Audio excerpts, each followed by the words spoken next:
Merci pour la question. Je crois qu'on vient de sauter le volet agronomique pour tomber sur le volet économiste. Alors ça me fait un peu sourire parce que du coup, lorsqu'on était aussi dans cette formation-là, euh, lorsqu'on se faisait entraîner sur nous-mêmes l'utilisation de mosaïques, on avait aussi un confrère économiste qui ne cessait à chaque fois de nous souligner l'importance de pouvoir inclure tout ce qui est sciences sociales dans l'utilisation en fait de ce genre d'outils. Parce que il y a l'aspect technique, certes, mais il y a toujours le contexte qui compte. Et ça, c'est très très important lorsqu'on est sur des sujets où il y a vraiment un côté humain qui entre en compte. Donc, effectivement, comme vous l'avez dit, si on se base que sur les caractéristiques obtenues au niveau de l'image, on peut être un peu faux dans nos prédictions. C'est-à-dire que l'image, elle ne montre pas, elle voit des choses, mais l'image n'a pas de contexte. Une image, c'est une image. Par contre, comme je l'ai dit, je vous ai dit qu'on a 4000 caractéristiques. Donc, on peut imaginer que les 4000 plus 1, la prochaine caractéristique sera votre expertise que vous allez ajouter au jeu de données. Donc, c'est à vous, économistes, de dire que, OK, l'image a envoyé un certain nombre d'informations, mais il faut que je donne un peu plus de contexte. Lorsque vous voyez ces informations qui vous paraissent être évaluées à cette valeur, par exemple, lorsque vous êtes à Déticopé, même si c'est la même chose, vous n'êtes pas sur les mêmes valeurs. Lorsque, par exemple, vous êtes à Ngotier, Kara, Dapan, c'est pas la même valeur. Et donc, du coup, vous, avant d'utiliser ces données-là, vous les enrichissez avec votre expertise, votre connaissance du terrain. C'est ce qui va faire que le modèle, il va être plus robuste et plus à même de vous donner des prédictions fiables. Donc, voilà un peu, vous, votre rôle ou votre participation dans ce processus-là qu'on a déjà assez caractérisé. Donc, votre expertise, elle est vraiment requise pour pouvoir orienter, donner un peu plus de contexte au modèle pour qu'il soit précis dans les prédictions qu'il sera appelé à faire. Merci. Est-ce qu'il faut être un expert pour... Ah, ok, oui, effectivement. Alors, pour pouvoir manipuler, il faut effectivement avoir certaines connaissances techniques. Mais pour vous, économistes, je ne pense pas que ça va être du 100% nouveau, parce que normalement, vous manipulez aussi des données, vous sortez des statistiques, vous faites aussi normalement de la prédiction. Donc, ça va être à peu près le même procédé, moyennant quelques modifications. Mais effectivement, il faut avoir un certain background, une certaine connaissance technique. Mais en fait, il faut dire que si vous comprenez le principe vous-même, même si vous n'avez pas cette connaissance technique-là, si vous vous rapprochez d'une personne qui du coup sait manipuler, ça se fait assez facilement. L'essentiel, c'est de vraiment comprendre. Parce qu'on peut prendre un exemple tout simple, c'est une personne qui est très bonne en informatique, qui sait développer des modèles. Si vous lui dites juste, OK, voilà, téléchargez les données de Mosaïque, faites-moi une prédiction, et que vous n'apportez pas votre expertise, par exemple, pour lui dire. Par contre, il faut que je contextualise, j'enrichisse le jeu de données. Il va vous faire de la prédiction. Vous allez vous rendre compte que non, c'est pas du tout vrai. Donc, c'est pas que le côté informatique qui compte, mais le côté connaissance métier est aussi important. Et finalement, le côté informatique, c'est vraiment le côté mécanique où il faut, suivre les process. Donc, c'est un peu une combinaison des deux. Merci. On a déjà mis. Ça sera. Oui, bonjour. Oui. Moi, c'est Adjang Bao.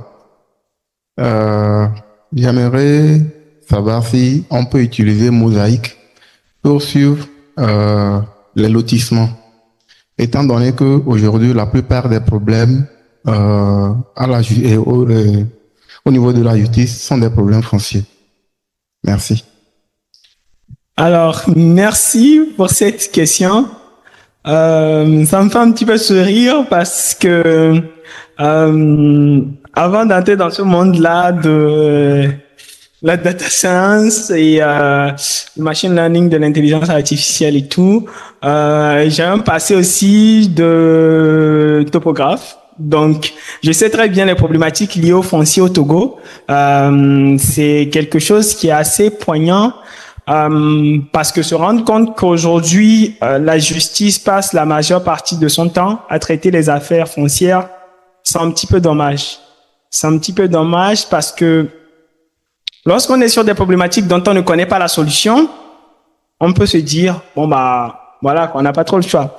Mais sur des problématiques dont on connaît les solutions, mais qui perdurent, voilà, ça révolte un petit peu. Mais pour revenir à la question de l'urbanisation, effectivement, Mosaïque peut être utilisé sur des questions d'urbanisation, hein. C'est-à-dire que, supposons qu'on veut être un peu dans la mesure de tout ce qui est progression urbaine. D'accord? Mosaïque sait reconnaître de l'urbanisation, donc il peut vous dire que, si on a des données, je suppose peut-être annuelles ou même biannuelles, d'accord? Si on est en janvier 2025 et que on a une forte expansion en janvier 2026, si on utilise les données de Mosaïque, Mosaïque pourra vous dire qu'en janvier 2025, voici l'estimation sur cette zone-là, et en 2026, voilà. Donc vous pouvez voir qu'ok, d'accord, cette zone-là qui était vraiment une zone non habitée et tout, on a des lotissements, on a de la construction, et donc par rapport à l'année passée, on a cette expansion-là qui est en train de se faire. C'est une manière de monitorer l'expansion urbaine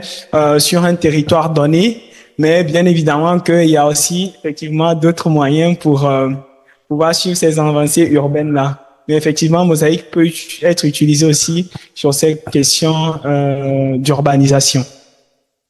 Merci. Je crois qu'on avait une dernière question ici. Ok, regardez-moi.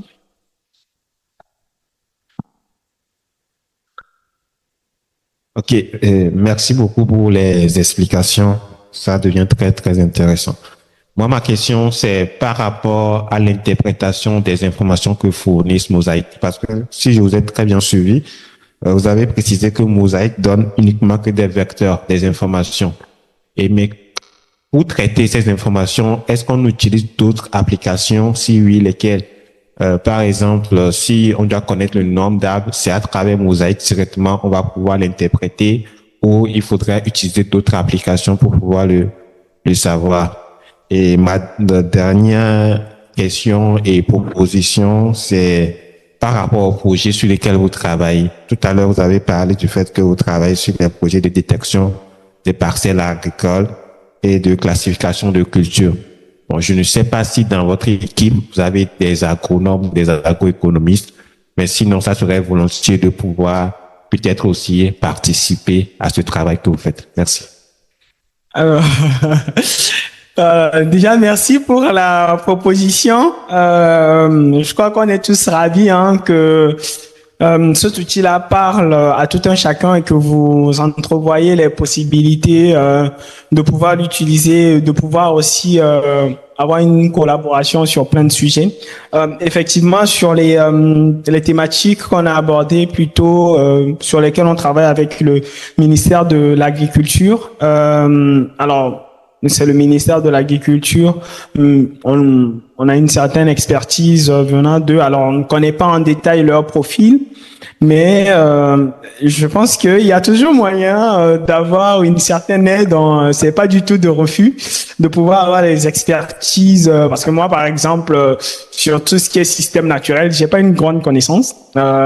Pour revenir là-dessus, je sais pas s'il y a des écologues dans la salle ou des gens qui sont experts en tout ce qui est écosystème forestier et tout.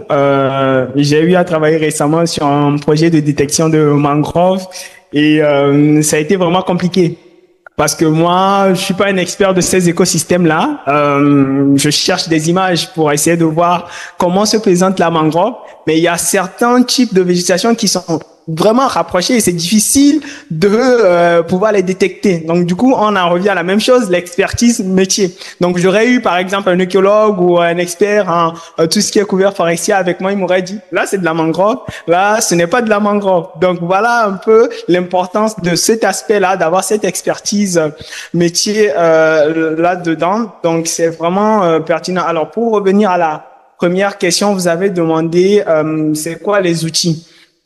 Alors, comme je le disais, on part du principe qu'on veut que Mosaic soit accessible à la plupart des utilisateurs. Donc, on part du principe que si vous pouvez en fait faire tourner une régression linéaire, vous pouvez utiliser Mosaic. Alors ça, c'est la version courte, mais effectivement, je pense que on est tous d'accord que le but, ce n'est pas de développer un modèle. Parce que si vous êtes un décideur ou si vous êtes sur un projet et que vous vous arrêtez au développement d'un modèle, vous n'avez fait que la moitié du travail. Il faut pouvoir évaluer ce modèle-là, de pouvoir dire que cette prédiction sur laquelle je vais me baser pour faire ce travail, j'ai cet intervalle de confiance qui est associé. D'accord? C'est ce que je vous disais auparavant, que au niveau des différents modèles qui sont utilisés, par exemple pour l'extraction de l'information, lorsqu'on voit le gap en utilisant le ResNet 18 et Mosaic, c'est un tout petit truc. Dans l'étude du couvert forestier, ça n'a pas réellement d'impact, mais on ne se permettrait pas de laisser ça pour, par exemple, la détection de cancer. C'est pas possible. Donc, il y a certes ce volet de développement de modèles qui peut paraître assez facile, mais derrière, il y a cette notion de pouvoir évaluer nos modèles avant de pouvoir les appliquer. Donc, il y a, en termes d'outils, c'est de la programmation assez classique. Donc, si vous savez coder sur du Python ou sur du R, je pense aux économistes, ils sont peut-être plus sur la programmation avec R.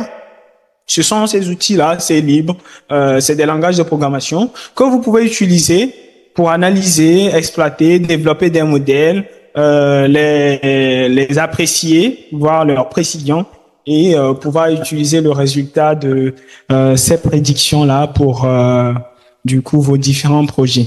Donc voilà un peu près en termes d'outils. Donc si vous savez bien coder en Python, vous avez un peu de connaissances ou en R sur la manière de développer un modèle basé sur ces données-là, vous pouvez utiliser, faire un peu tout ce qui est travail préliminaire et faire vos prédictions, les évaluer. Si la qualité de la précision vous va, vous exploitez les données.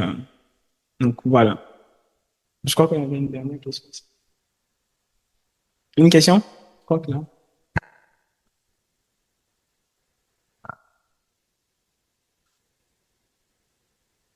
Oui, merci pour la présentation. Bon, moi, je voulais soulever un petit volet, c'est dans la veille informationnelle, en fait. Concernant la veille informationnelle, j'aimerais savoir comment est-ce que on peut extraire les données de manière précise, puisque dans cette pratique, on a besoin de données à l'instant T, dans le but de pouvoir gérer, par exemple, une crise. Bon, on ne sait pas comment est-ce que ça peut se faire. Ok, merci pour cette question parce que elle est pertinente. Comme je pense l'avoir dit à une certaine étape de notre parcours, c'est que en fonction des cas d'utilisation, on n'a pas les mêmes besoins. Donc, on a nos amis économistes ou notre confrère qui est plutôt intéressé par des questions liées à l'urbanisation. Et à ce niveau-là, on est d'accord que la temporalité n'est pas pareille. D'accord? Je peux vouloir mesurer l'urbanisation, l'expansion urbaine sur 2, 4, 6 ans. Mais par contre, pour les catastrophes naturelles, on est vraiment sur de l'urgence. Alors, comment on réagit face à ces situations-là? Donc, il y a deux approches. Comme vous l'avez vu au niveau des satellites et au niveau des images, en fonction du satellite, il y a une temporalité, il y a la résolution temporelle.